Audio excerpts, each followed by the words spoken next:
ሶስተኛው ደግሞ will be able to።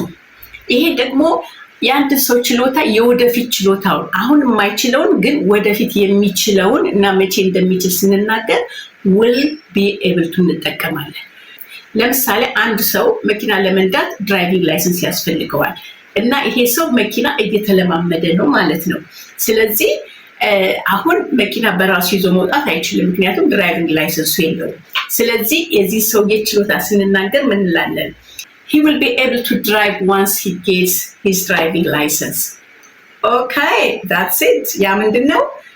ድራይቪንግ ላይሰንስ ሲጨርስ መንዳት ይችላል በራሱ ማለት ነው። እና የፊውቸር ችሎታ ስትናገሩ be able to ትናገራላችሁ ማለት ነው።